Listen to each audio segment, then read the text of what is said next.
Welcome to Caribbean Mystics Podcast, where we marry mysticism, superstition, and lore. I'm your host, Paulina. And I'm your host, Gabrielle, and we are your resident Caribbean Mystics. Join us today as we explore the depths of real supernatural stories told by real people located right in our very own backyard.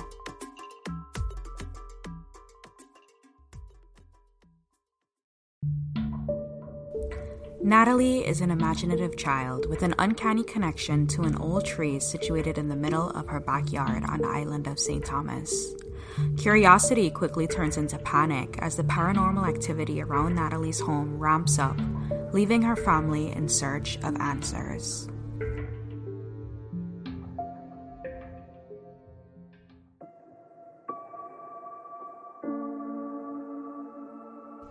My name is Natalie, and I am a 6th-generation Virgin Islander. My family is based on the island of St. Thomas.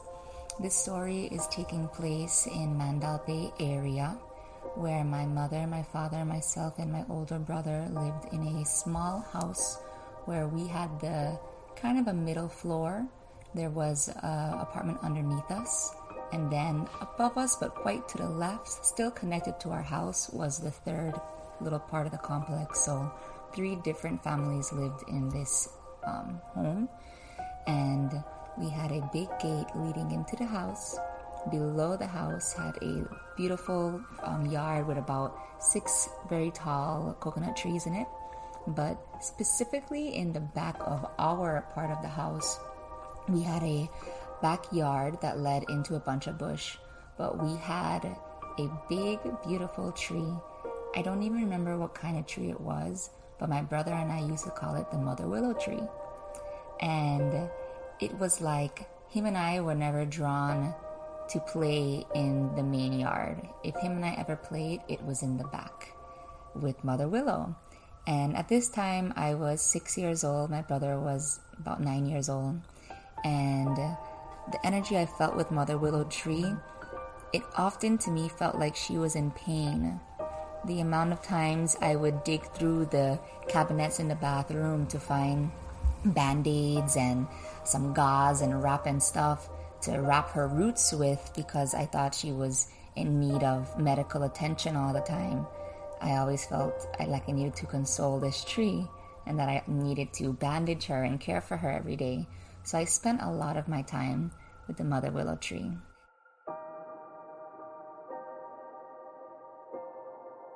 Now, my family, my parents, we've always known about entities and ghosts and spirits and stuff, and we always believed in them because we are a Caribbean family, so we believe in those types of things because our ancestors did as well. So it was already embedded in my soul to know, but I was pretty young to understand. So my connection with Mother Willow Tree was, to me, very positive all the time. But there were a couple of nights in the home that were a little uncomfortable, whereas my mother out loud would say things like, "Not tonight, spirit. Leave us alone today, ghost. Like we don't want you in our dinner space right now." And she would be actively speaking out loud to a ghost or a spirit or something that she might have felt around us. Now, me in my young age in the house was very different than outside. I would be caught literally against the wall with my forehead against the wall, speaking whispers and gibberish to a shadow that wasn't cast by anything. And it was told by my parents every time they'd catch me in the room, the shadow would disappear. And I would break from my gibberish trance against the wall. And this would occur all the time. Now, my brother and I stayed in a room where he had the bunk top and I had the bunk bottom, and I would always find my way to get out of the bed and find my parents' room.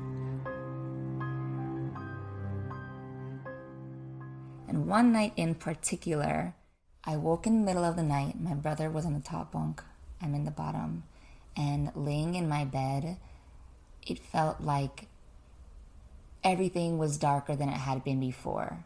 I'm afraid of the dark, so I always had a light where I could see. But at this point, it was like all the lights were gone and I was by myself, and it's as though the darkness was coming closer to me, and it was me laying in my bed, this darkness just swooping in on me like a smoke. But I didn't let it get that close. To me, I felt like I was about to be trapped by this darkness. And as a child, you want your mommy and your daddy. So from the feeling I felt of this energy, I felt it was only coming towards me, which is why I didn't even care to wake up my brother. I left him right there to hold on to the darkness for me. And I found my way out, and I started making my way through the hallway. But it was as though it was following me, because in the hallway, getting to my parents' room, it just became darker and deeper and longer. And it was like I had never been in this hallway before. How is this hallway so long right now? I should already be there. And that's when I'm starting to get scared and hyperventilate and cry. And I was more scared in the hallway than in my room. I felt like I wasn't going to make it to the bedroom. And I finally reached my parents' room, and I opened the door, and they're like looking at me like, what's wrong? And I'm like, I don't know, something's scaring me, something's like coming after me is what I felt. And I get into the bed with my parents because that's the safest place, And while we're sleeping in the bed, they had a small one, those old big TV, not a flat screen, those big ones, the big thick ones, but it was up against the wall up high. And while we're laying in the bed, my parents start falling asleep again, and the TV on the top of the wall, the whole screen turns to that gray and black chatter and just shh, as loud as the TV could go. My parents are awake. My mother's, we're sleeping, ghosts, we're sleeping, get away from us, we're sleeping. And I'm just like, Mommy, like, you can't keep talking to the ghost like that. Like, the ghost is here, like, it wants to talk to us clearly. It's mad you don't want to listen. And I'm arguing with my mother about the way she's speaking to this ghost.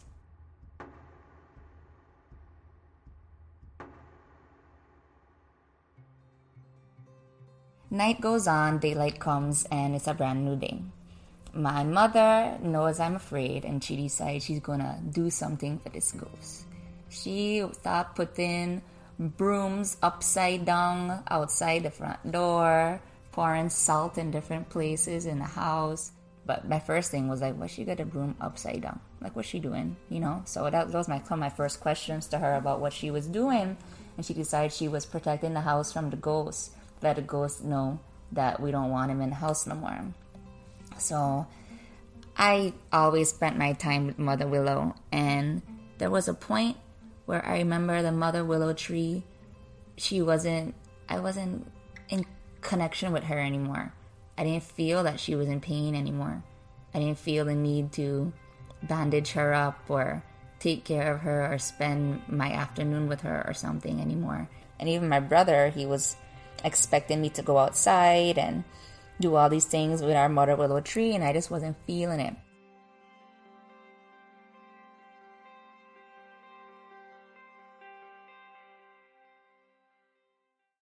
Night come, we're all sitting down in the living room, we're watching the TV, we are on this big gray couch, we have a table in the living room, and the way it looked, it was a big glass oval table. It was black and gold, and it had a big black panther in the center, and it was like kind of looking at us, and around it was the gold. But we're sitting down in the living room, and we're all watching the TV, and we had a cat named Smokey. It was a gray cat, and Smokey is meowing and fussing outside, like jumping on the side of the screens to the windows, scratching, trying to do whatever Smokey was doing, going crazy. And we opened the door and we let Smokey in the house. And when my mother sat back down from leaving the cat in the house, the TV in the living room now went shh, the whole screen, that same black and gray, and the chattering as loud as the TV can go, when the TV really wasn't that loud in the first place, but it was just loud and unstoppable. No matter how much you tried to turn the TV off, this thing kept going, and the TV stayed on the whole time. And my mother's yelling and yelling, like Like, get out of here, ghost. Like, talking to the spirit. Like, get out of here. We're trying to watch our TV show. Like, she's some big boss lady going to fight the spirit, right? And in the moment of the TV shattering and my mother talking to the ghost, the big, beautiful, forever we had this big, beautiful panther table, it cracked completely in half. And the inner portion of the table fell right on my mother's foot. And I'm there like, I tell you, that's why you shouldn't be talking to the spirits like this and la la la la. And my mother's cussing, yelling, her foot all mashed up with the whole half the glass table on it. My father's trying to console my mother, help her get whatever she needs for her foot.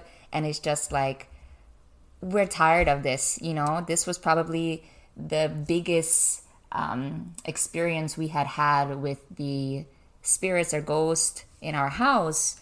And it didn't cause us to move out, but we definitely took note that it's what was going on. We had planned on moving because I was getting older. My brother and I were going to have separate rooms. So we had already planned on leaving. This ghost wasn't really no bother to us really the whole time we lived there. But eventually, we did end up moving on.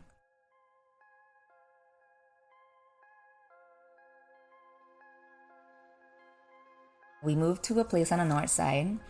My father works at the West Indian Company, and he works with a lot of boat captains and such. And about 2 years after we moved, there is a fellow talking to my father and getting his IDs and such, and says, hey, you've lived here for a long time. Like, what do you know about things like this happening in someone's house? And he starts explaining the chattering of the TVs coming on and off at night and not turning off with the remote, and seeing big shadows in areas that would never have a shadow, and then when approaching them going away. And he's bringing up all these things, and my father's like, where's his house? Like, where do you live? And this fellow lived in the exact same house that my family and I lived in. This same house.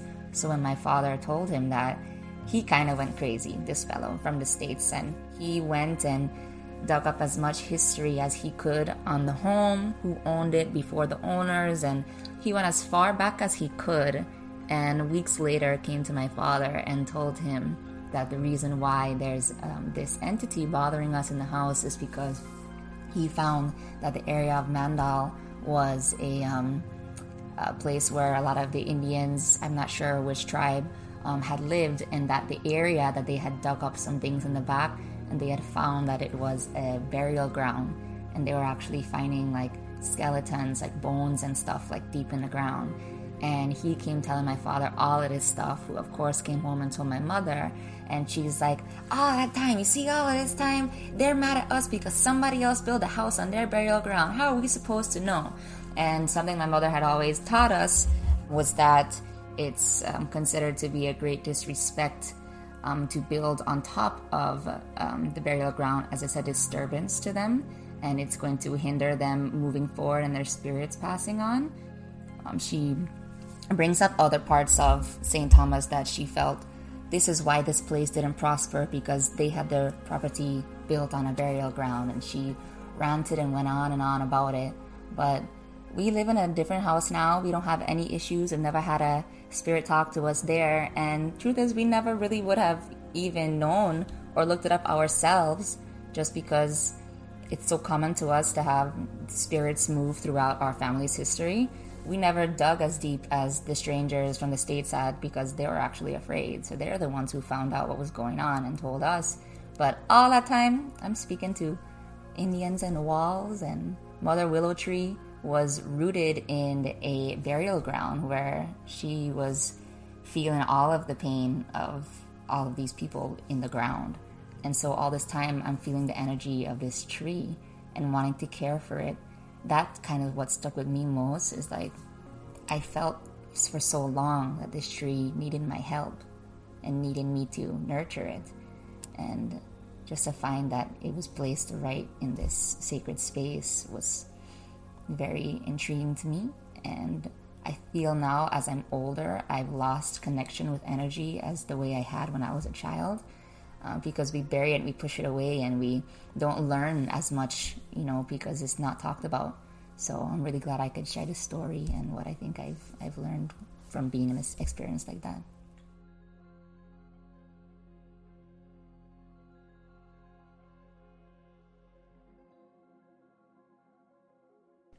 Welcome back to season 2 of the Caribbean Mystics podcast. I am your co-host, Gabrielle. Yes, and this is Paulina. It's so good for you guys to be back this season. We have collected a bunch of stories for you to enjoy and hope that they fulfill all of your patient and awaiting desires. Oh yeah, if that makes sense. I feel it does. I feel like we haven't been here since like December, and so it feels really nice to be here in March to be able to receive everybody. And I know that there was a little bit of a wait time between seasons, but I think our audience can garner that there is a lot of behind the scenes work that has to go into this level and quality of sound production. So, yeah, I mean, it's just like a show, you know what I mean? Like a TV show. You wait for the next season, you're like, I can't wait for that long, but at least we don't make you wait a year, right. So. Right.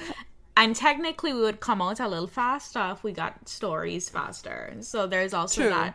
So if you or somebody have a story that is true and has taken place in the Caribbean region, please reach out to us. We would love to have your story featured on our show. Yes, I want more stories from like different islands, like Down Island, Puerto Rico too.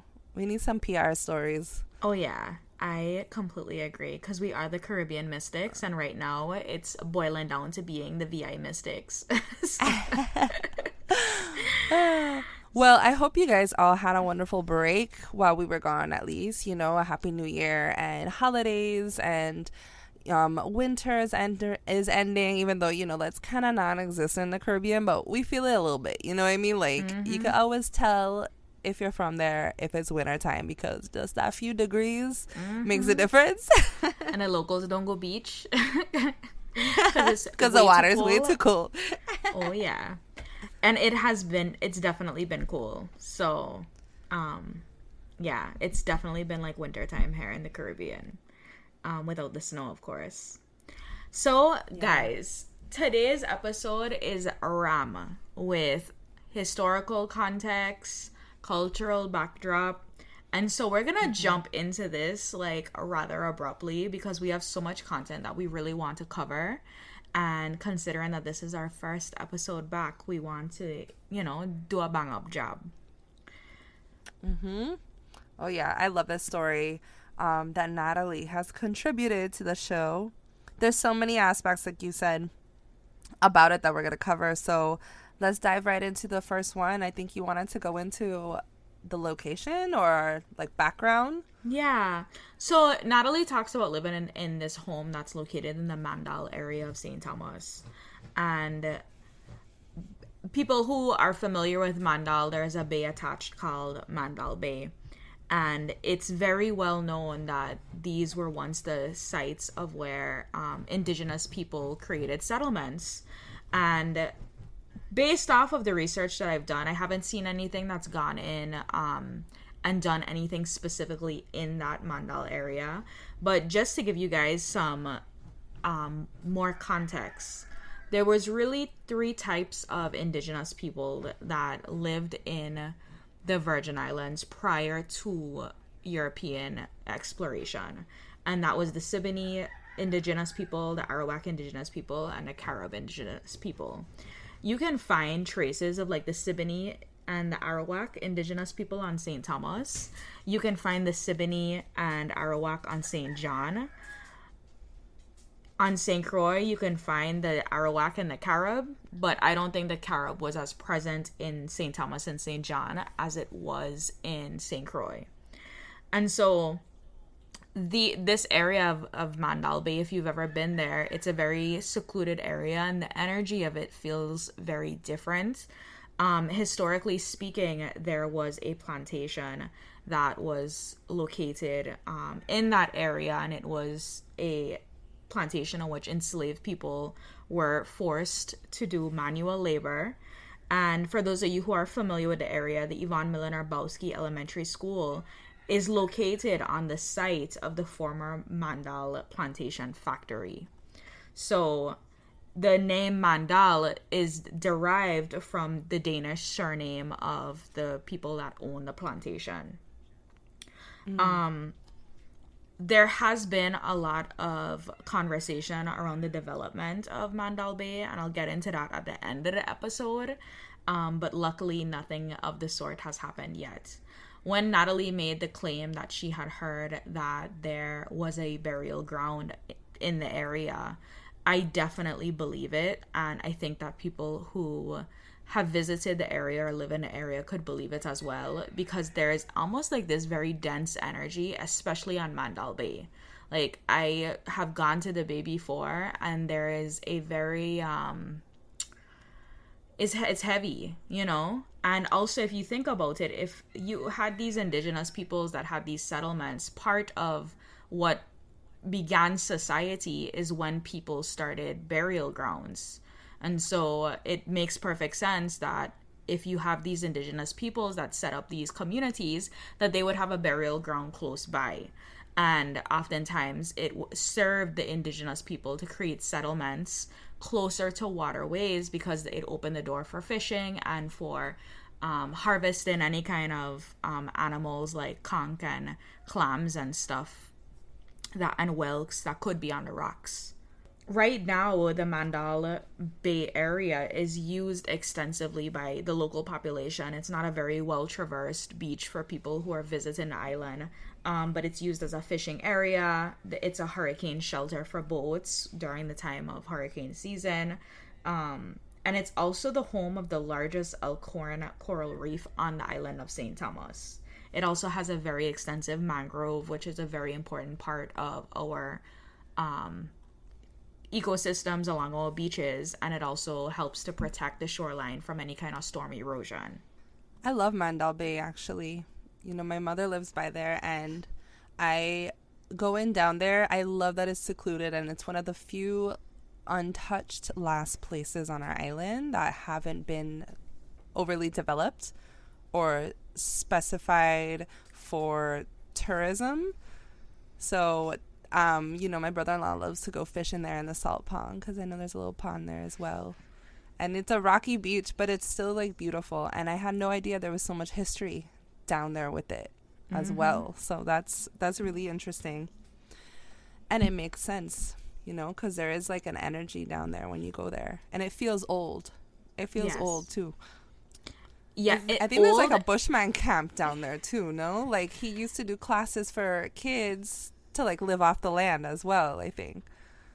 I don't know.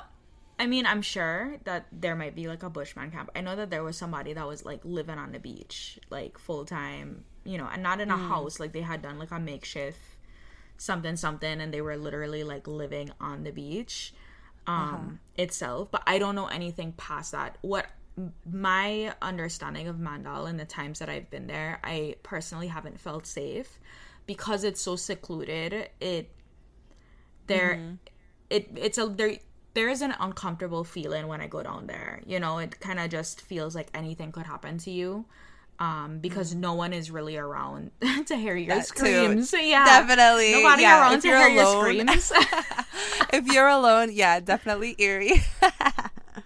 I'll agree with you on that. And I did see somebody living there once when I went down. I was like, you know what it gives me? You know what the energy is super similar to, which is why I feel like the whole thing just makes perfect sense, is if you've ever gone to Megan's Bay and you've walked in the back by the Arboretum, I think is how you pronounce it. There's this very dense energy where you're just like, something about her back here. It's pretty and all, but I just feel like this discomfort. Right.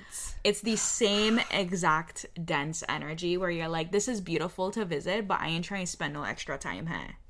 You're absolutely right. It does, and it does feel the same. Now that you say that, because I get the same feeling in there of it feeling very old, and again ancient, like historical. Like, it's almost like you can feel the presence of of who used to reside there, you Yeah. know, like it feels old back there. And even the trees, though, from what has withstood the hurricanes, those are some of the biggest trees you'll see, you know.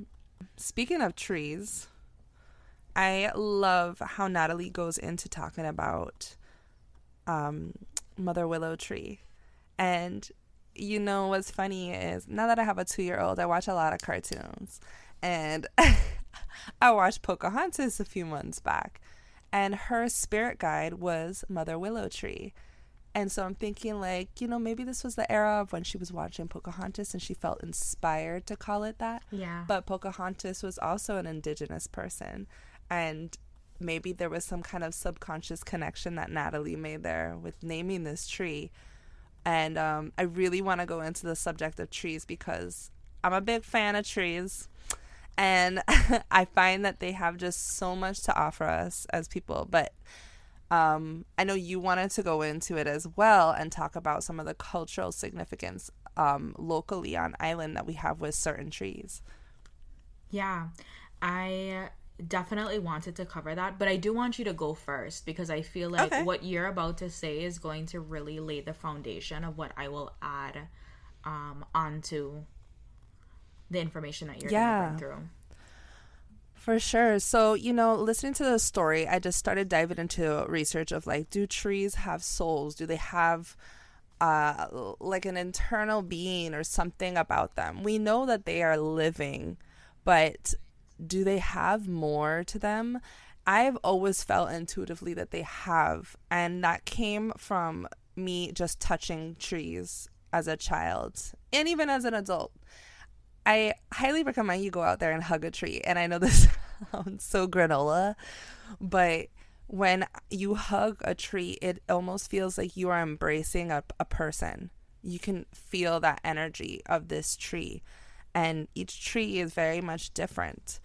So not only spiritually does it have significance, but also scientifically, you know, studies have shown that nature and trees positively impact blood pressure and cholesterol.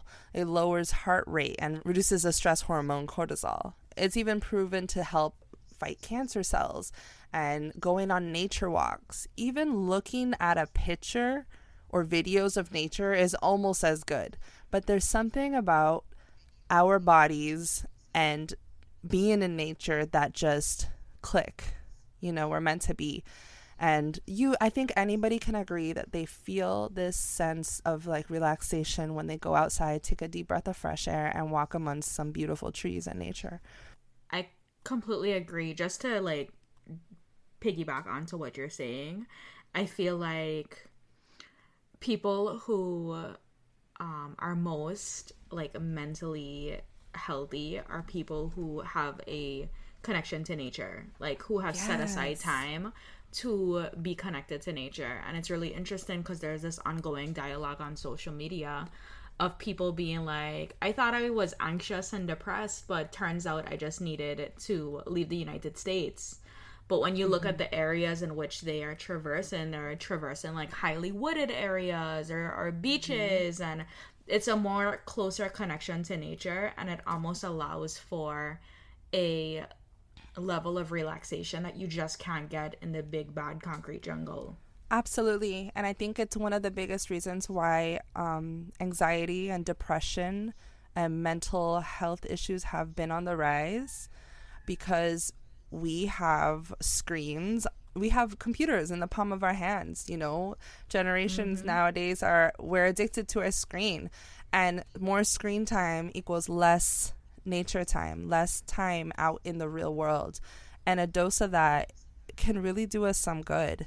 So there's something about trees that has this power, this ability to just provide the essentials of life for us, and not just spiritually and physically, but, you know, they literally provide oxygen for our planet and for our lungs, and they have the power to remove harmful gases. So I was going on a blog as well because I wanted to know a little bit more of, like, what some people in the spiritual aspect think about trees, you know. And one gentleman had said quite simply that they have this like restorative healing power where they are able to transmute energy in the roots of the land. So say some traumatic event has happened on the land, like what Natalie's talking about. There's a burial ground there, and maybe more happened. There's a lot of death, and blood soaks into the soil. You know, I often think of like those plantations when there was a lot of suffering, and hanging trees where they hanged people. These trees can imprint these energies and these traumatic events. But I also believe that they have the power to transmute that energy, like this one gentleman was saying, through the soil, through its roots, and up into the atmosphere again, and pretty much renews that energy and cleans it out. And I feel like that would just make so much sense because they do that physically as well and spiritually. So I just liked going into the details of the tree. And from Natalie's story of her being a young girl, having this intuitive feeling about this tree that she needed to like help it, you know, it was just so sweet, just a sweet vision of her putting bandages on the tree and everything, because maybe she just got this initial feeling that this tree has seen a lot. You know, I always imagine that when I see a big tree, I walk by, I imagine like what they have witnessed over the years. They could be hundreds of years old, seen so much, experienced so much, and this tree was calling out to her. And last note, but kind of unrelated to the story, it's funny we're talking about trees because there's a specific tree outside of my camper that me and my son walk to, and I don't like this tree, and I don't know why. It just gives me this like the heebie-jeebies. It gives me this vibe, and I'm like, I don't want to go near that tree. So I don't know. There's something about it. Who knows? No, I believe that. You should definitely listen to that internal knowing. And I'm going to tell you why in my references that I'm about to go into. Okay. So in the Caribbean, there is a lot of belief systems around like the natural world, like why certain things happen and what certain things mean, like different omens and stuff. And so you can see a lot of this be translated into our relationship with like trees. And so there are trees like the rosary pea tree, which creates what we would all know if you grew up in the Caribbean as jumbi beads. And the jumbi beads are either said to be protective talismans against negative energies, or it's believed that the jumbi beads actually attract jumbis to you. Not to mention they're poisonous, and so you shouldn't really be handling them at all. But I do know as a child, like, coming into contact with the jumbi beads and being so beguiled because they're beautiful. Mm-hmm. And also you would grow up hearing these stories, and depending on who you spoke to, determined, you know, like what perspective they was coming from. Another tree that has significance in the Caribbean region is the lignum vitae tree. So the lignum vitae tree is considered the Caribbean tree of life, and its significance is that over centuries, the people that was living on the island, both the enslaved people as well as the indigenous people, were able to find ways to use this tree to support like them for medicinal usage. And so it was very good for removing congestion. It was very good for arthritis, any type of pain. It was like a pain reliever. And so it developed this reputation of being like a literal like cure-all type of tree. Not to mention it has some of the hardest wood that you can find in the world. And so it was used for building a lot of structures. And then the last tree I wanted to get into is the silk cotton tree, which is also called a kapok tree. And this tree actually originates from Asia and West Africa. And in West Indian folklore, it's believed that the tree is home to spirits and supernatural beings. The Arawak people specifically believe that during the night, the silk cotton tree could leave its place, walk around, and then return by morning. Tainos would use the wood to craft canoes and in return offer sacrificial gifts to the tree to offer gratitude. West Africans believe that the silk cotton tree is a very sacred tree and provides a connection to the ancestors. In the same breath, though, there is this negative perspective, where there's a belief that the tree is actually a portal to the underworld in which the devil can travel through at any time. And so it's believed that this tree has a lot of spirits that linger around the tree. Not to mention, it was believed that the spirits of enslaved people who were hung on the tree their spirit ended up staying with the tree and would live in the roots and the branches. And the belief system continued to like create more behind it, in that you couldn't cut down a silk cotton tree, because if you did, you would be unleashing all of the entities that were so called trapped in the tree. But they're a very like spiritually charged tree, and even when you see them, you know, like the silk cotton tree creates these little like pods where literal cotton is actually like grown from the tree, and you could pick the cotton from the tree and like make pillowcases and stuff.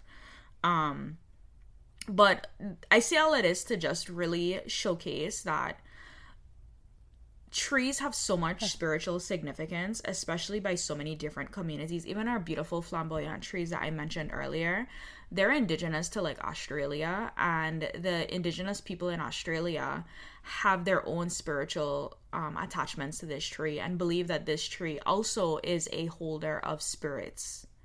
So Natalie's connection to this tree, I feel like, is very much personable to her and possibly her past life experiences and connections. But I also feel like because she's a child, she is so much more vulnerable to receiving information from the natural world, because we've spoken about this, just referencing season 1 episode 2 with Angelica and her son. We spoke about how children are just so much closer to the veil. Like, they're just born, they still have that innocence and that sense of imagination, and it's that imagination that connects them to divine source. It's that imagination that connects them to their God self. And so it makes sense to me that Natalie had this experience with this tree and was able to almost have this telepathic communication with this tree, and knew that this tree was hurting by the development that had happened in this area, and the very little reverence that was being paid to the souls that were still very much on this land. And her brother as well. They both partook in playing with this tree and building a relationship with this tree. It sounds like it was a big part of their childhood, you know, like, let's go play with the tree, let's go heal the tree, which is so beautiful, because it shows that connection with nature again, and being a child. Natalie, being this vulnerable, very open child, probably sensitive to the things around her that's happening at this house. And though outside she had this positive influence, inside the house was a completely different energy that she was feeling. And it was very eerie to hear that her mother and father would often find her in a trance against the wall, just speaking in whispers. And that really like creeped me out. I think that's every parent's nightmare. Finding your kid. Oh my, you crazy? Yes. And I'm not here to say that it's like the devil or a demon or anything per se, but this entity, whatever it was, I mean, she felt like it was negative, and I'm gonna trust that it just seemed like it was trying to channel through her, using her as its tool. Yeah. And thus she started mumbling whatever it was she was saying, and that's kind of scary, because I feel like that is like one of the steps that it's like it's getting closer to grasping you and manifesting and gaining control. So I'm glad that she got out of that house, you know. And that night that she describes walking to her parents' bed, I think every one of us can recall being a child and just being terrified for no reason like that, you know. But it was justified when the static on the TV came on, because it's like, okay, she was really feeling something, you know. Right. And the long hallway, that long walk to her parents' room, it must have been frightening, you know, for the parents. Hence why the mother started taking precautions, you know, doing broom magic and other means to fight this spiritual battle within their house. No, I completely agree. And I think that just in recalling when I was interviewing Natalie and retrieving this story, something that she repeatedly said was that she used to be so connected, and with time and with her age, she feels like it's so much harder for her to connect with the spiritual realm the way that she used to, just without ease, without trying, like, be able to connect. And I found that her mother's sentiments with, you know, like turning a broom upside down brought back so much memory of hearing older people talk about that being a way that you could kind of like keep negative energy out. And then it brought back a slew of memories of like broom magic is like used very much in the Caribbean region. And so there's so many like sayings and superstitions around like you sweep over somebody's foot and they can't get married, you know, like it's seen as like a insult for you to sweep over somebody's foot, like a malicious act. Or there's this other one where if somebody comes over to your house and you don't want them to come back again, when they leave your home, you're supposed to throw salt on the path in which they walked to leave your house.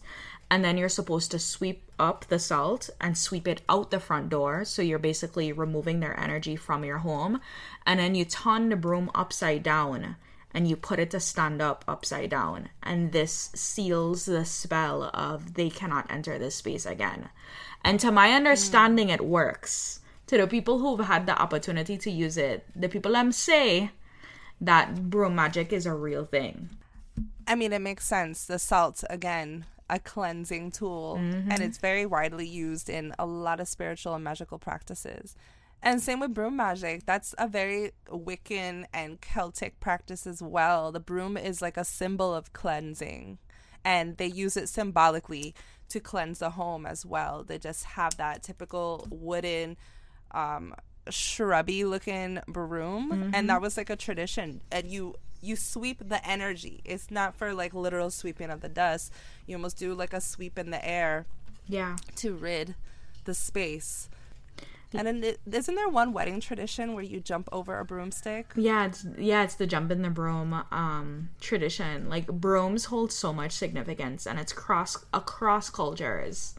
So it's really nice to see this kind of play out in a story, because I know that in past stories we've seen people like pray and use salt, but for somebody to enact broom magic, I think is like such an ode to like our culture and just the old ways in which, you know, getting things done. These days sage is like so accessible to people, but back in the day, people in the Caribbean wasn't burning sage. We didn't have access to stuff like that, but what we did have was like rosemary and mint and bay leaf and the things that was growing in our own backyard, and those were the things that we were using.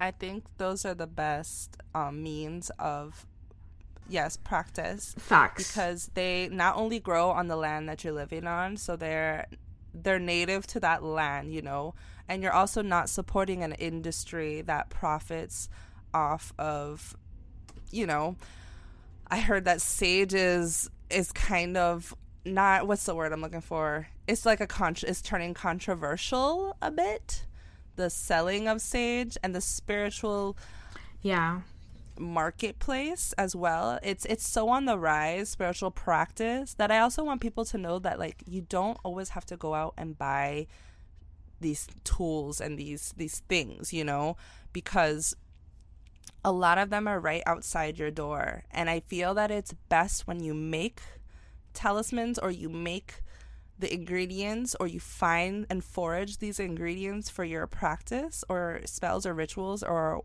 whatever you're using them for, because it has just more significance. There's more of a process to it.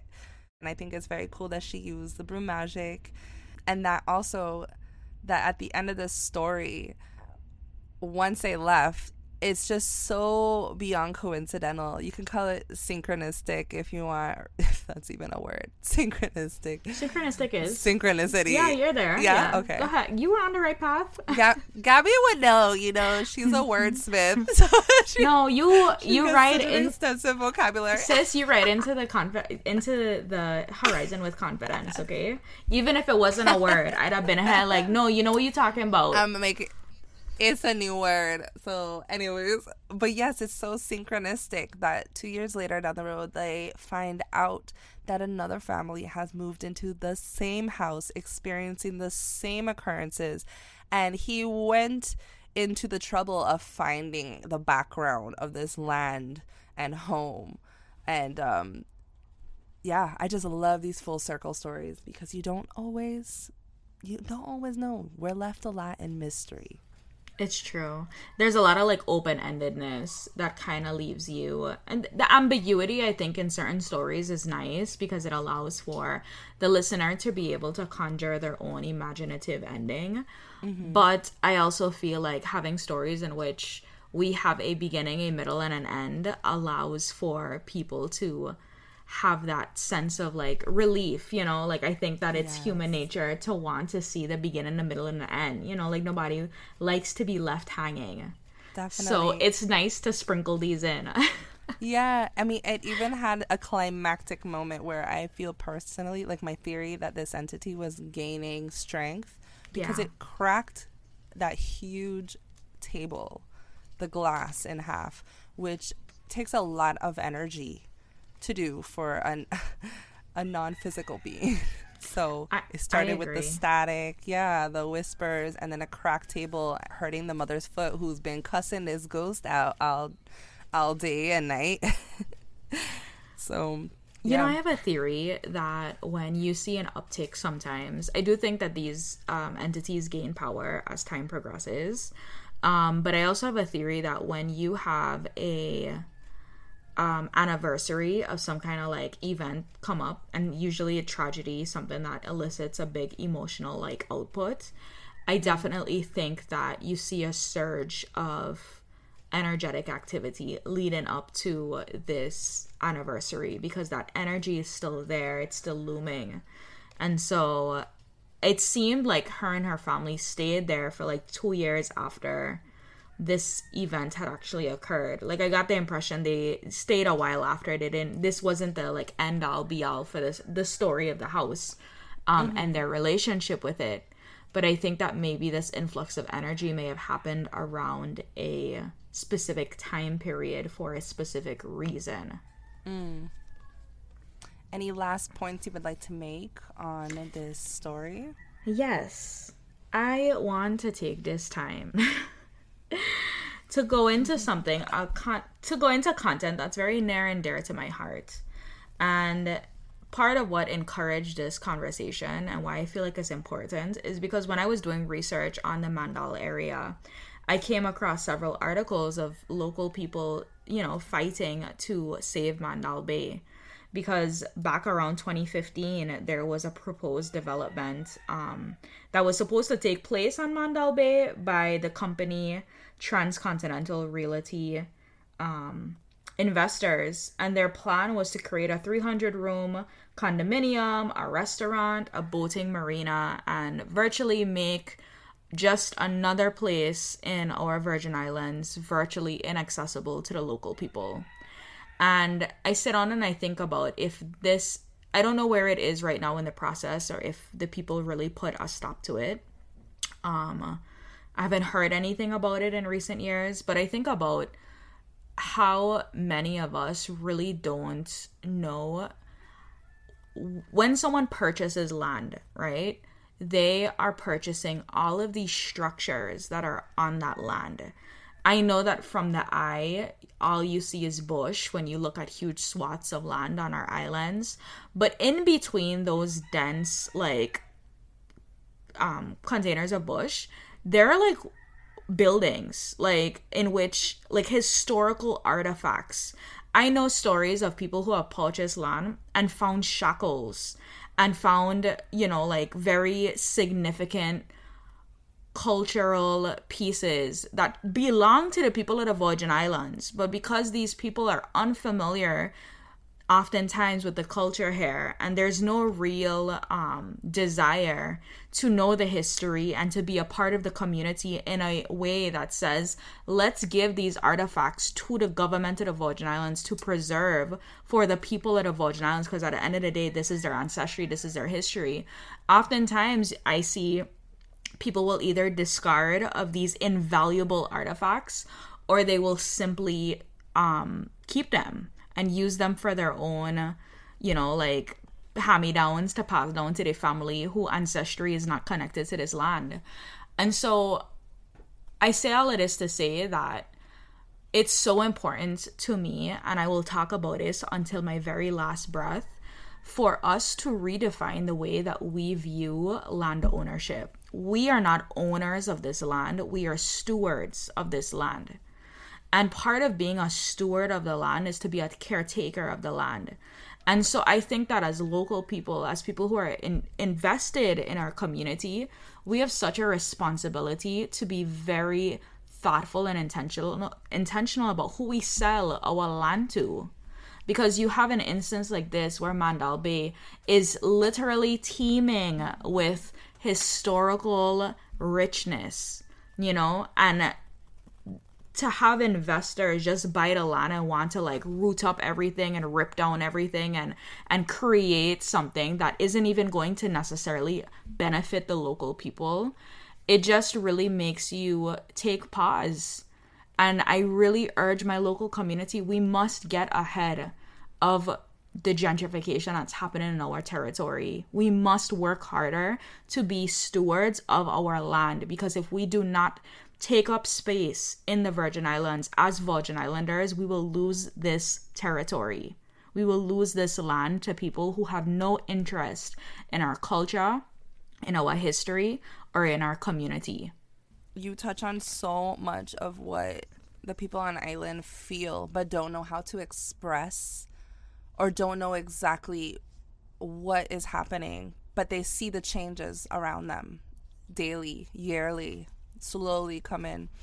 And it's not to say that we're against people coming down and living their dream to be part of this. It's just exactly what Gabrielle is saying, is to have an involvement in the community and want to participate. And I know as well, I've heard stories of some people, wealthier people, that have purchased plots of land, like for example one above Hull Bay somewhere that I won't mention, that has significant historical buildings and structures there, and I'm here like, wait, how come I don't know about this? How come we don't know about this? Like, and it's not accessible to us because that's their private property now, and now it's part of their, glorification that they get to show their tourists that rent out the Airbnb, or their friends that come every summer to their summer house, So I think it's a very good point. Yes, exactly. And how dare you purchase a piece of land and find things like shackles and hold on to this, especially if you are someone who is white and you are from the States. How dare you come to our Virgin Islands, buy a plot of land, find something like shackles, and decide that it's appropriate to pin these up on the wall for your Airbnb guests to get to enjoy, when the literal atrocities that are attached to this artifact and this historical significance attached to it, this is the entitlement. This is why there is so much animosity toward tourists and people that are deciding to come and visit. Because there is a level of disregard for basic human, there's no humanity in it. And Asha, you could hear, I am so I'm beside myself, because it's not just Mandahl Bay. It's all of the places of areas in which people feel like they can buy this land and then commercialize it and build these big stupid homes that look ugly, on the hillsides that once were untouched and undeveloped, and these people are all like, oh well, you know, I love the Virgin Islands, it's so much natural beauty, but you rip down the natural beauty the first 5 minutes you have to build up these big stupid homes. Or buy beachfront property but make it private and so inaccessible to locals. Anyway, guys, it was so great for you guys to join us for episode 1 of season 2. We know that we've taken you on a wild ride, as always. Had to let off a little steam back yes. there. So.